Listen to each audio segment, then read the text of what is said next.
Olá, tudo bem, pessoas? Como vocês estão? Como tem passado? Como tem sido a semana de vocês? Vocês têm praticado, exercitado aquilo que a gente vem falando em nossa live, nosso bate-papo? Muito bem. Então, o nosso bate-papo de hoje, eu vou trazer uma das ferramentas que é o rapport.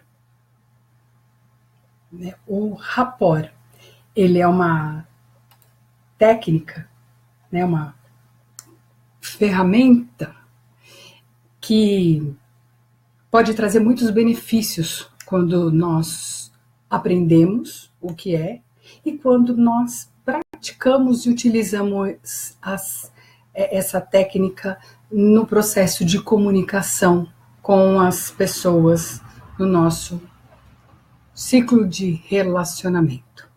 Só para lembrar, hoje é o nosso terceiro bate-papo, a nossa terceira live, para trazer essa técnica, a ferramenta do rapport. E ele faz parte de uma gama de ferramentas que a programação neurolinguística propõe, a partir do momento que a gente passa a estudar a programação neurolinguística, ele faz parte. É uma das ferramentas que fazem parte. Porque a programação neurolinguística, ela tem como proposta, ela tem vários objetivos aí, mas um dos é melhorar a qualidade, trazer qualidade na relação que você tem com você, porque você traz, inclusive na oficina que eu ministro, que é a oficina de introdução à programação neurolinguística, os primeiros encontros, elas se baseiam na importância do autoconhecimento, de entender quem sou eu, quais são as minhas fragilidades, as minhas inseguranças, os meus medos, mas também entender quais são as minhas potencialidades, quais são as minhas virtudes, quais são as minhas conquistas.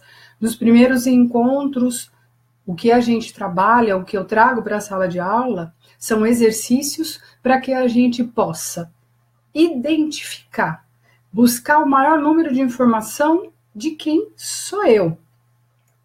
A partir daí, quando eu entendo, através dos exercícios, quem sou eu, quais são as minhas características, quais são as minhas habilidades, quais são as minhas conquistas, quais são as minhas virtudes e as minhas potencialidades, a partir daí, e também, quais são as minhas fragilidades, minhas inseguranças, eu começo a olhar para o outro de uma maneira muito diferente.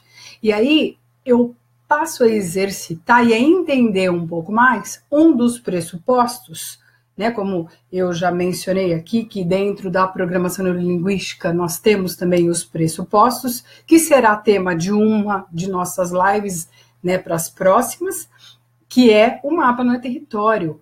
O meu mapa não é melhor e nem pior que o outro, ele é só diferente do outro. E o que constrói um mapa é a sua experiência, o seu ciclo de relacionamento, as suas vivências, toda a sua história. Cada uma das pessoas tem uma trajetória muito diferente.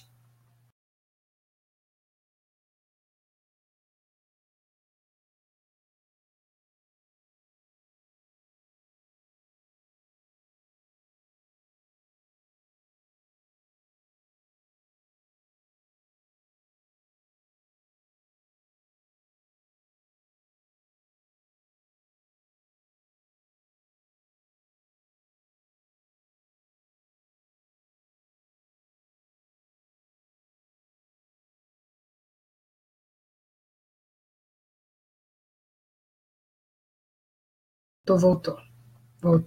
Aí, legal. Estão me vendo? Estão me ouvindo? Acho que deu uma travada. Bom, vamos lá. E aí, o mapa, como eu estava dizendo, o mapa não é território, que é um dos pressupostos, e que, a partir do momento que eu entendo esse pressuposto, eu passo a olhar para o outro de uma maneira diferente. Eu passo a respeitar a história do outro, a experiência do outro, a fragilidade do outro e também reconhecer as potencialidades, as habilidades, as conquistas, porque eu também tenho isso de uma forma diferente das outras pessoas. Muito bem.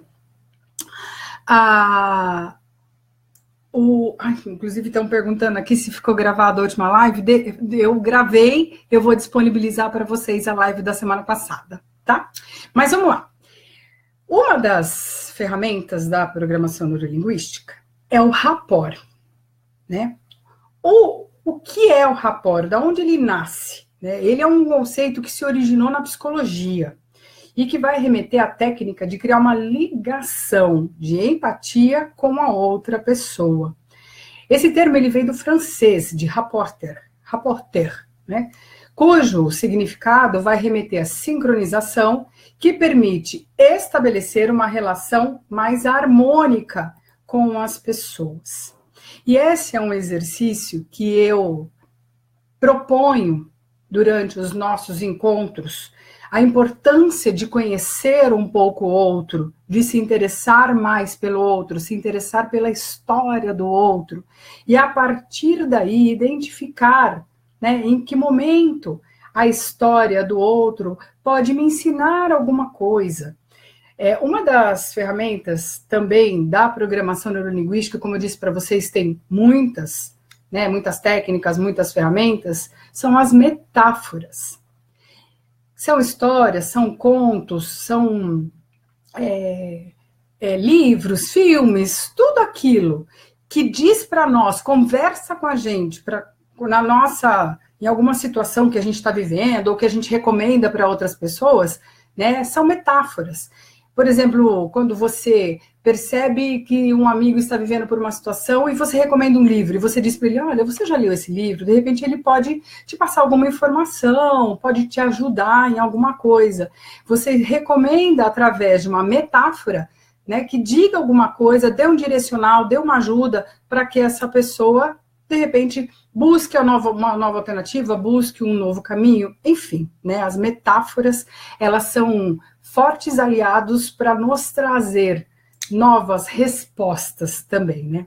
E tem uma metáfora que ela tem muito a ver com a questão do rapport, que é a metáfora, inclusive, eu ouvi de um mestre, gostei bastante, fez muito sentido para mim durante o curso da programação neurolinguística, e depois eu ouvi de novo de um outro mestre, que é o Rodrigo, que eu fui assistir uma palestra dele, que sou muito grata, porque esta metáfora conversou comigo. Ela diz o seguinte, existia um filósofo, e esse filósofo chamado Nasruddin, ele era um grande pensador, ele era um homem considerado um sábio, né? E um grupo de pessoas gostaria muito de aprender algumas lições com ele. E um dia chegaram para ele e disseram, Nasruddin, venha nos dar, né, suas lições, nos passar as suas experiências, venha, né, venha bater um papo com um grupo de pessoas. Ele falou, tudo bem, reúna as pessoas e eu vou conversar com elas. E reuniu-se as pessoas. Quando ele chegou para essas pessoas, ele fez a seguinte indagação. Pessoas, quem aqui sabe o que eu vou falar? Levante a mão.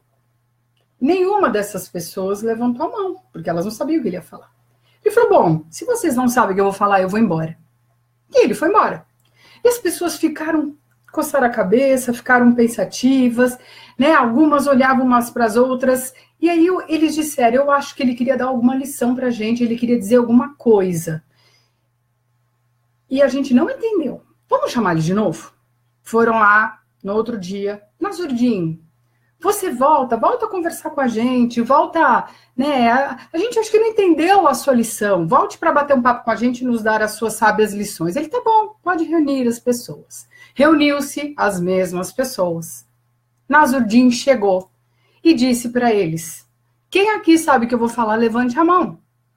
Aí as mesmas pessoas pensaram, bom, a primeira vez nós não levantamos, ele foi embora, segunda vez, todos levantaram a mão.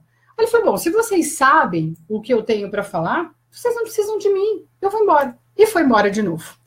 As pessoas ficaram de novo todas pensativas, reflexivas. Nossa, que lição que ele quer dar pra gente. Não é estranho, ele... no primeiro momento a gente não levantou a mão, no segundo a gente levantou e ele foi embora. Vamos chamar de novo ele, porque ele é um sábio, ele quer dar alguma lição pra gente. Vamos entender o que ele quer dizer pra gente. Chamaram de novo, Nasruddin, vem conversar com a gente. Ele falou, tá bom, pode reunir as pessoas na paciência. E ele voltou. Quando ele voltou, diante daquelas mesmas pessoas, ele fez a mesma pergunta. Quem aqui sabe o que eu vou falar? Levante a mão. Considerando o fato de que a primeira vez ninguém levantou, ele foi embora, e a segunda todo mundo levantou, ele foi embora, metade dessa terceira vez levantou a mão, e a outra metade não levantou a mão. E aí, ele olhou para a plateia e disse, bom, se metade sabe o que eu vou falar, e a outra metade não sabe o que eu vou falar, vocês não precisam de mim, conversem-se. Essa metáfora falou muito forte comigo e ela trouxe muito a importância do rapport, a importância de conhecer as pessoas, suas histórias, suas experiências, a importância de conversar. E aí é muito interessante porque a gente vive um momento onde a tecnologia vem tomando um espaço que nós precisamos resgatar, que são os relacionamentos presenciais, as verdadeiras conversas tete a tete, frente a frente, as conversas onde haja o interesse. O rapport é justamente esta prática de se interessar genuinamente pela outra pessoa que está diante de você, sem deixar que nada interfira, que nada prejudique esta comunicação. O rapport, ele parte de um princípio de que eu vou criar uma ligação de sintonia e empatia com a outra pessoa, entender a história dela, conhecer a história dela. E aí é muito interessante, porque dentro do rapport existem 3 componentes. Para que exista um rapport, precisa existir uma atenção mútua. As duas partes precisam estar interessadas uma na outra. Inclusive, um dos meus, que hoje todo mundo que passa pelos meus cursos, eles podem até iniciar como aluno, mas a partir dali passa a ser meus grandes amigos, que são pessoas que compartilham com o mesma leitura da vida, na verdade, uma nova proposta, né, para poder viver. E o Márcio Cardoso, que é um dos meus amigos daqui de Boituva, né, até escreveu ali, olá, eu tenho praticado, legal, continue, depois me conta qual é o resultado que você tem percebido. Mas vamos lá, para que eu pratique o rapport, eu preciso ter 3 componentes comportamentais: atenção mútua, a positividade mútua e a coordenação. Eu preciso estar conectado, entendendo, percebendo a história do outro, prestando atenção no outro. Eu costumo dizer, eu traduzi por minha conta rapport como conexão, eu preciso estar conectado com a outra parte. E aí, assim, o que é muito importante no estudo e na identificação de várias manifestações comportamentais, né? Ele pode ser usado, o rapport pode